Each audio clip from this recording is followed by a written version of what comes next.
let me talk a little bit about student recruitment for Confluence Academies. Anybody that's interested in learning about any of our campuses or our schools can enroll or inquire online through our website. All of our applications are there. So mom and dad or the student, him or herself, can get on and start filling something out. It is all virtually done.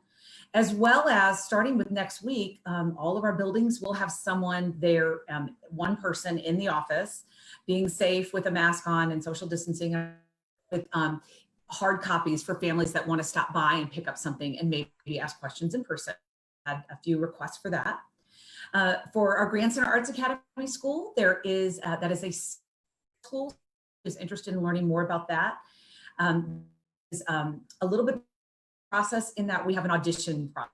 Students come in and they show off their artwork or their dance or anything that they may be interested in.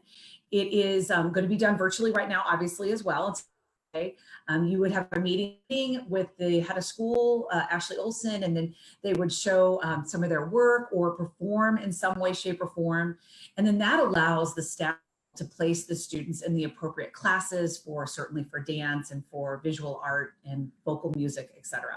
So that's for Grand. And then for CPA, our other high school in the middle of the city, so many exciting things happening there. I hope people will take a look at it. We have a new principal. It's her second year. Her name is Dale Bergdorf, longtime urban educator, wonderful gal who's really brought a lot of exciting new things. CPA is sponsoring the very first esports in the city of St. Louis, which we're so excited about. It is a club and it's open to anybody who wants to try out. It is for men and women. It is going to be a varsity and a JV team. They're going to wear jerseys. There's a coach and an assistant coach, and the tournaments will all be held virtually, which is exciting and fun, and they can play people all over the United States. And as well as soccer, football, track, volleyball are all things that they offer. Both of our high schools also have rigorous academics. We have added in, of course, many AP courses over the course of the years and dual credit with universities. Our students at CPA can travel to Harris Stowe in their junior, senior years, depending on their credit. So that's been a collaboration that we have with Harris Stowe that's been wonderful and exciting for our students. So we have a lot of great things happening in our high schools. For our elementaries, all three of our buildings are pre-K through 8. So for mom and dad who might have a kindergartner and then a 7th grader, they're all going to one location, which is awesome. We do provide transportation to all of our schools with the exception of Grand Center Arts Academy. So the bus will pick them up and drop them off and bring them right back home. All three of our schools have wonderful after-school activities as far as Girl Scouts, Girls on the Run, tutoring, some of those really important things that students enjoy. We have dance groups and clubs, all kinds of like stomp groups and that kind of thing. So we really are excited about some of the after-school things that we offer, as well as the wonderful academics. Our curriculums are rigorous. We offer, for anybody who's curious about curriculum, our math is Eureka Math. For elementary, as well as Lucy Calkins is our ELA curriculum, and then my side, which is through WashU, is our science curriculum, and our science teachers love that. And so we also offer STEM at our buildings, and all of our elementary buildings as well offer a dance program. So the children love it, all different ages. This is another form of movement, as well as PE, of course, that's also offered too in all of our buildings. So signing up and is easy. They can go online, just need to get some of that pertinent family information and find out where they live and which school that they would be the zip code for. We have 2 schools in the far north and 1 in the south. So we cover all of the city of St. Louis. And are there, can any St. Louis resident attend any of the Confluence schools, or is it, are they kind of selected based off where they live? Yep, so great question. So with respect to our elementary schools, we are designed, we do have a little grid by zip code because we like for our children not to have to be on the bus for a long time. If they live in the far north, we hate for them to ride for a long time to the south. So they are selected, their school is selected for them based on their zip code, and that is all some information that's on our website as well. But for our high schools, any of the students that live in the city, anywhere, are allowed to come to either of our schools, Grand or CPA. And there, like I said, there is that little bit of a process for applying, but other than that, it's pretty standard. And do you know roughly how many open seats you have for pre-K through 8th and then high school as well? So that is a great question. And really that depends upon the school and the grade. So with having so many schools and so many grades, I don't want to say specifically. I would ask when you get to the school or when you call to ask them if they have openings in those grades. Some of them are filling up, especially in our South City school, but that doesn't mean that we don't have openings and that we aren't open to working families in, and certainly anybody that's already in our district to make that something, or a network, pardon me, to make that happen and work for them as well. So, and one other thing I want to mention is that Grand Center Arts Academy is also open for a reverse desegregation program. So anybody living in the county that identifies as Caucasian and is coming from a predominantly Caucasian district is welcome to apply and attend a Grand Center as well. Great. And do you know off the top of your head as well, are there any wait lists that people should be aware of?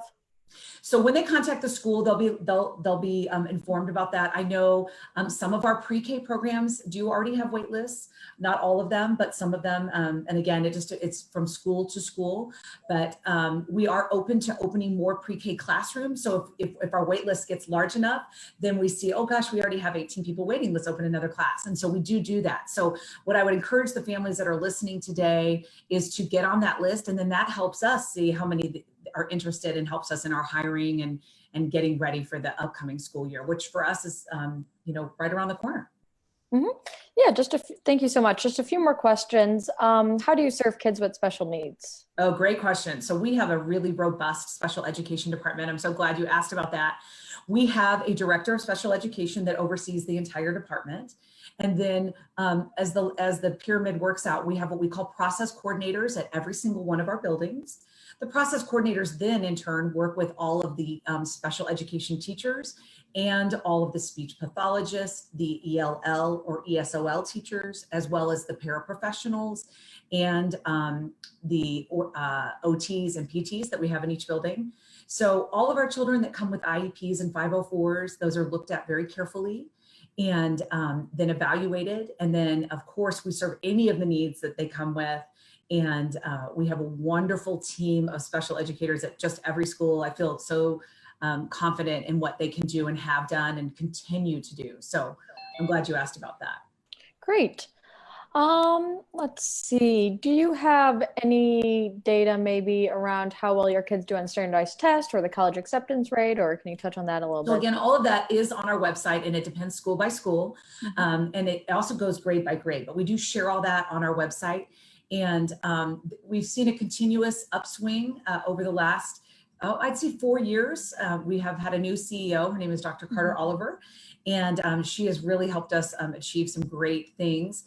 And a lot of that comes from hiring excellent teachers and from finding excellent curriculum. And so, and making our academics more rigorous and really providing those AP courses and the dual credit, and really giving the children and students more enrichment. That's really been a big thing. And so yes, our scores are definitely on the upswing. Great. And I think just lastly, charter schools are known to be innovative. What would you say Confluence Academy, what is their education model? Obviously you have Grand Center Arts, which focus on the arts, but Sure. would you? So you're right. So with Grand, that's very specific. And we tailor that to meet the needs of that very specific child, that creative mind, somebody who really enjoys art and wants to take that out into the world. On top of that, that kind of pervasively moves throughout our other schools, because obviously those schools also filter into Grand and CPA. So we are a big believer that art is part of the creative mind, is part of the learning mind as well. And so, as I said, you'll see we have dance in all of our elementary schools, just because we believe movement is so good for the developing mind, and it really enriches the whole experience. Also, I would say expectation and rigor is something that we also very much believe in, holding the children accountable and knowing that they can and will achieve what our teachers ask of them. We also have a wonderful project that came to Old North this year. It's called the Believe Project. That's a pre-K through 8 school where the Black authors of St. Louis gave us a grant, and we opened a library with all culturally relevant books and a beautiful mural on the wall. And it was provided, the furniture was all purchased from IKEA and beautifully done with all these sponsors. And so that the time that the children spend in that classroom is just for reading. And if they want to, if they're a sixth grader and they want to read on a third grade level or a fourth grade level, the teachers are not allowed to give any input. They just have to encourage them to get in there and read. And so really finding a way to encourage the students to really feel strong in reading. And we also know is from the earliest age critical throughout the entire career. And then with respect to CPA, our high school, what I would say is going on over there are such good things with our new principal. And we really believe there that we need to give the students and the children there the most enriching possibilities with pathways. So we have some early childhood pathways, we have some biomedical science type pathways as well. And we're looking into adding even more every single year. And this year with adding on the esports, we're really pushing that STEM broadcast journalism, because the whole world of journalism is just, you know, an open door for the future. So we really believe in that STEM, that coding and technology. Great. And I think just last question, God forbid that you would have to continue with remote learning in the fall. How have you addressed your students' needs this spring, and how will you carry what you've learned over to the fall semester if that was the case? Mm-hmm. So just like all the people before me, I'm sure they've all said this as well, we have become very good at it. We've had to. And so the teachers, as they always do, because they're incredible people, have learned to turn on a dime and adapt. That's just what teachers do. And so all of our students have Chromebooks one-to-one when they're in our schools and in our buildings, and then we have passed those out to our students.